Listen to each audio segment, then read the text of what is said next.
तर नमस्कार विद्यार्थिनींनो, गृहिणींनो.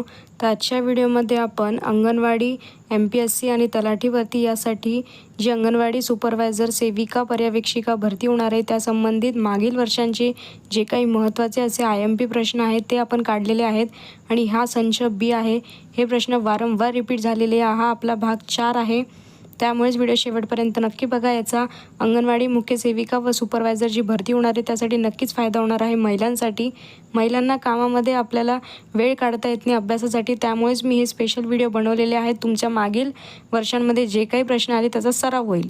तर प्रश्न क्रमांक 1 आहे, महाराष्ट्रातील सर्वात जास्त पाऊस कुठे पडतो?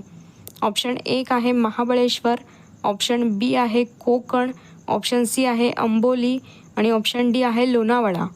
तर याचं जे बरोबर उत्तर आहे ते ऑप्शन नंबर C आहे अंबोली. तर महाराष्ट्रातील सर्वात जास्त पाऊस पडणारे जे ठिकाण आहे ते अंबोली आहे. आपण अनेक प्रकारचे अंगणवाडीचे ऑलरेडी व्हिडिओ पोस्ट केलेले, ते जाऊन एकदा चेक करा, त्याचा तुम्हाला नक्कीच फायदा होणार आहे. प्रश्न क्रमांक 2 आहे, महाराष्ट्रात एकूण किती जिल्हे आहेत?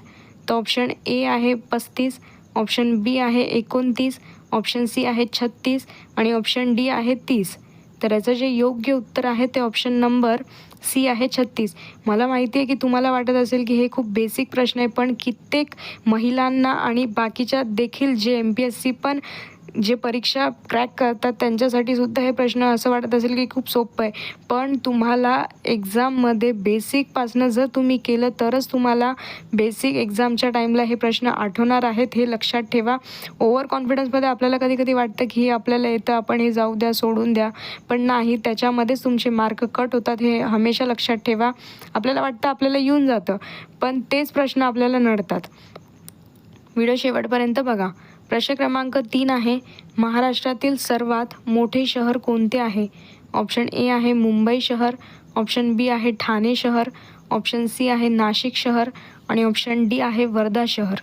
तर याचं जे बरोबर उत्तर आहे ते ऑप्शन नंबर A आहे मुंबई शहर. तर महाराष्ट्रातील सर्वात मोठे शहर जर विचारलं तर मुंबई शहर, हे लक्षात ठेवा. शहर आणि जिल्हा यामध्ये कन्फ्यूज होऊ नका. प्रश्न क्रमांक 4 आहे, महाराष्ट्रातील सर्वात मोठा जिल्हा कोणता आहे? तर ऑप्शन A आहे नगर, ऑप्शन B आहे अहिल्यानगर, ऑप्शन C आहे पुणे आणि ऑप्शन D आहे छत्रपती संभाजीनगर. तर महाराष्ट्रातील सर्वात मोठा जिल्हा आहे तो अहिल्यानगर आहे. याचं पहिले अहमदनगर होतं, पण नंतर याचं अहिल्यानगर असं ठेवण्यात आलं. आता इथे कन्फ्युजन होऊ नका. जर तुम्हाला सर्वात मोठा जिल्हा विचारला तर अहिल्यानगर, आणि जर तुम्हाला प्रश्नामध्ये सगळ्यात मोठा शहर विचारलं तर इथे मुंबई शहर येणार आहे. ह्याच बेसिक गोष्टी आहे ज्यामध्ये आपण खूप वेळेस कन्फ्यूज होऊन जातो. त्याच्यामुळेच बेसिक प्रश्नापासनं मी, आणि हे असं नाही आहे की हे प्रश्न फक्त मी टाकले आहेत, हे याचा आम्ही डिटेल अभ्यास केलेला आहे. आणि हे मागील काही म्हणजे तलाठी भरती असो, MPSC, पोलीस भरती, इतर सर्व स्पर्धा परीक्षा, मग ते अंगणवाडी पर्यवेक्षिका जरी असेल, त्यामध्ये हे सगळे प्रश्न येऊन गेलेले आहेत. त्याच्यामुळेच आम्ही ही प्रश्नसंच एक प्रश्नपत्रिका बनवलेली आहेत. पुढचा प्रश्न बघूयात. प्रश्न क्रमांक 5 आहे, महाराष्ट्रातील प्रमुख नदी खोरे कोणते आहे? ऑप्शन A आहे गोदावरी खोरे, ऑप्शन B आहे गंगोत्री, ऑप्शन C आहे त्रिवेणी नदी आणि ऑप्शन D आहे यापैकी नाही. तर याचं जे बरोबर उत्तर आहे ते ऑप्शन नंबर A आहे गोदावरी नदी खोरे. तर महाराष्ट्रातील प्रमुख नदी खोरे हे कोणते आहे? तर गोदावरी खोरे हे महाराष्ट्रातील सर्वात प्रमुख खोरे म्हणून मानण्यात येते. आणि जर तुम्हाला तांत्रिक प्रश्नांचा जर सराव करायचा असेल तर त्याच्यात आपण वेगवेगळे कायदे, योजना जे आहेत त्याच्यावर आपण डिटेल योजना काय आहे या संबंधित देखील माहिती घेतलेली आहेत. त्याचे व्हिडिओ ऑलरेडी अपलोड केलेले आहे आणि त्या योजनेवर आधारित तांत्रिक प्रश्नांचा देखील सराव ऑलरेडी केलेला आहे. तुम्ही एकदा जाऊन चॅनलला चेक करा, नक्कीच तुम्हाला त्याचा फायदा होणार आहे. प्रश्न क्रमांक 6 आहे, महाराष्ट्रातील प्रमुख जलसंधारण प्रकल्प कुठे आहे? ऑप्शन A आहे जायकवाडी धरण, ऑप्शन B आहे पवना धरण, ऑप्शन C आहे धरणी धरण आणि ऑप्शन D आहे यापैकी नाही. तर याचं जे बरोबर उत्तर आहे ते ऑप्शन नंबर A आहे जायकवाडी धरण. तर महाराष्ट्रातील प्रमुख जलसंधारण प्रकल्प हे जायकवाडी धरणाच्या इथे आहे. आणि जर तुम्हाला विचारलं हे जायकवाडी धरण कोणत्या जिल्ह्याच्या अंतर्गत येतं, तर हे जालना जिल्ह्याच्या अंतर्गत येतं. आणि जर विभागीय एरिया बघितला हे छत्रपती संभाजीनगर या अंतर्गत येतं. हे प्रश्न तुम्हाला तलाठी भरती 2026 आणि MPSC 2026 प्री या एक्झामसाठी सुद्धा कामी येणार आहे.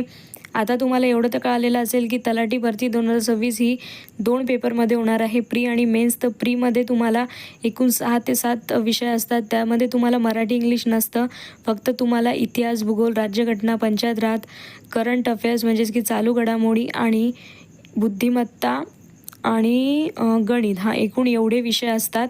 आणि जर तुम्हाला स्कोरिंग करायची असेल तर नक्कीच तुम्हाला 60+ मार्क घ्यावं लागणार. आणि प्रीचे जे मार्क्स आहेत ते तुम्हाला फक्त क्वालिफाईड एक्झामच द्या, म्हणजे क्वालिफाईड मार्क्सच असतात, त्याचे तुम्हाला मेन्समध्ये ॲड होत नाही, हे लक्षात ठेवा. आणि इतकंही लक्षात ठेवा, जशी तुमची तलाठी भरती आली तशीच तुमची आता ही अंगणवाडी सेविकेची भरती लवकरात लवकर येणार आहे. प्रश्न क्रमांक 7 आहे, महाराष्ट्रात कापूस कुठे जास्त पिकतो? ऑप्शन ए आहे मराठवाडा, ऑप्शन बी आहे खानदेश, ऑप्शन सी आहे विदर्भ आणि ऑप्शन डी आहे सिंधुदुर्ग. तर हा प्रश्न अतिशय महत्त्वाचा आहे आणि वारंवार रिपीट झालेला आहे. तर महाराष्ट्रात कापूस हा विदर्भ या ठिकाणी पिकवला जातो. प्रश्न क्रमांक 8 आहे, महाराष्ट्रातील सर्वात लहान जिल्हा कोणता आहे? तर ऑप्शन ए आहे ठाणे जिल्हा, ऑप्शन बी आहे अहिल्यानगर, ऑप्शन सी आहे बीड आणि ऑप्शन डी आहे मुंबई शहर. तर याचं जे बरोबर उत्तर आहे ते ऑप्शन नंबर डी आहे, मुंबई शहर. प्रश्न क्रमांक 9 आहे, महाराष्ट्रातील प्रमुख पर्वतरांगा कोणती आहे? ऑप्शन ए आहे सह्याद्री पर्वतरांगा, ऑप्शन बी आहे सापुतारा पर्वतरांगा, ऑप्शन सी आहे वरील दोन्ही आणि ऑप्शन डी आहे यापैकी नाही. तर याचं जे बरोबर उत्तर आहे ते ऑप्शन नंबर ए आहे, सह्याद्री पर्वतरांगा. तर महाराष्ट्रातील ज्या प्रमुख पर्वतरांगा आहेत त्यातील सह्याद्री पर्वतरांगा ही मुख्य आहे. प्रश्न क्रमांक 10 आहे, महाराष्ट्रातील सर्वात मोठा साखर उत्पादक भाग कोणता आहे? ऑप्शन ए आहे उत्तर महाराष्ट्र, ऑप्शन बी आहे पश्चिम महाराष्ट्र, ऑप्शन सी आहे पूर्व महाराष्ट्र आणि ऑप्शन डी आहे मध्य महाराष्ट्र. तर याचं जे बरोबर उत्तर आहे ते ऑप्शन नंबर बी आहे, पश्चिम महाराष्ट्र.